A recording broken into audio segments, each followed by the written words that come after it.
John Paul Rai. I'm coming to you from Tokyo, Japan. Gonna give a shout out to Tanya Campbell. She sent me these pictures. Thank you, Tanya. And I did not forget the shout out for this video. This is about Evan Rachel Wood and how she said that Marilyn Manson kept her isolated and kept her away from her family. Now, we don't have an exact timeline on what I'm going to show you, but keep in mind a lot of the allegations against Marilyn Manson don't have definitive timelines either. So, let's take a look first at what Evan Rachel said. Little recap.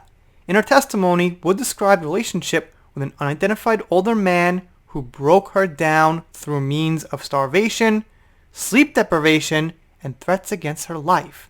Wood said the man controlled the way she looked, isolated her from her friends and family, which is the important thing here, and hacked her phone and social media accounts. She then recounted incidents of physical and sexual abuse, including one occasion where she was tied up and tortured. Okay, so here's the thing. We're going to take a look at some pictures, and this proves that at least for part of the relationship, he was definitely not isolating her from her family. In Disneyland, her mom and her dad look perfectly normal there. He kind of looks like he's probably taking them out, just kind of like some guy walking through Disneyland, not having a bad time, not having a great time, just kind of there.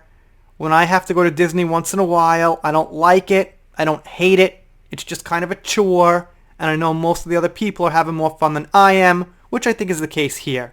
Anyway, bottom line, just looks like a normal day out, boyfriend, girlfriend, parents, visiting the folks. Okay, well, he doesn't look happy to be there, but let's face it, most people aren't happy to be with their in-laws. I mean, at best, it's a little boring. Once in a while, you get along with the dad, you have a few beers, something like that. You know, it's not bad for everyone, but it's like kind of visiting grandparents or just kind of, again, doing some kind of chore that's not usually an incredibly fun thing. She looks like she's smiling here. She doesn't really look like, I don't know, man. You know, she doesn't look like she's crying for help, trying to send out some signals, looking down in these photos. It's like every single photo I see these two, pretty much she's happy. Now, I'm not saying that we can prove things only by photos, but they do give us a good hint. They give us a little window into what was going on at that time. This looks like a natural picture to me. This one too looks natural. He actually looks a little goofy, like he doesn't want to take the picture or something. I'm not saying this is complete proof that he did not isolate her. I don't think he did. But I'm saying it's a nice hint that at least at some point he didn't. So when she says these things in her allegations, she needs timelines. That's why I keep saying a police report and a doctor's report, medical report are so important, because they'll have dates on them that you can't lie about in a court, in a hearing, because the lawyer and the doctor and the police can confirm those dates. So, for example, hey, Evan, what were the dates he kept you isolated from your family?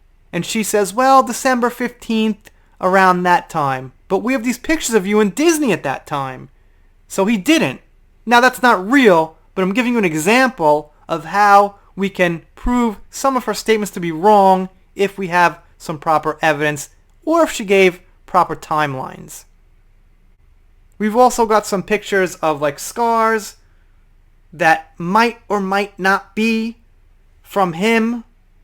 So if there was a medical report with a date, we can say, hey, you got these scars on this date, but you also wore a backless dress to that Emmy Awards show around the same time. You should have still had the scars.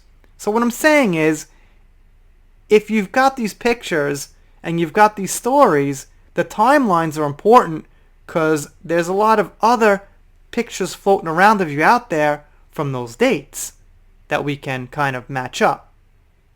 Anyway, you guys let me know what you think down below.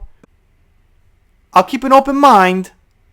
I'm listening to what these women are saying, But we're at the level now where I need a little bit more. People are mailing me. People are sending me DMs and things. Hey, I believe them. You know, he's got to be guilty. And it just repeats. Look, he's got to be guilty. I believe them. Look at the way they wrote this. It sounds so real. I got so emotional over it. Well, that's fine, but at some point we got to move on to having a little bit more. And the more people that come out, the more the odds are raised that they should have evidence. For example, they say 11 came out with no evidence. That's concrete. Well, if another 20 come out, the odds of having evidence should be greatly increased. You guys, let me know what you think down below. Doing shout-outs, special thanks, things like that. That first heard. Again, shout out to Tanya. She got me these pictures. Says 1 of 3. I think I skipped one that was a little irrelevant about, like, the costumes they wore. Anyway, if you don't subscribe here, I'll be sad, but I'll get over it. See you next time.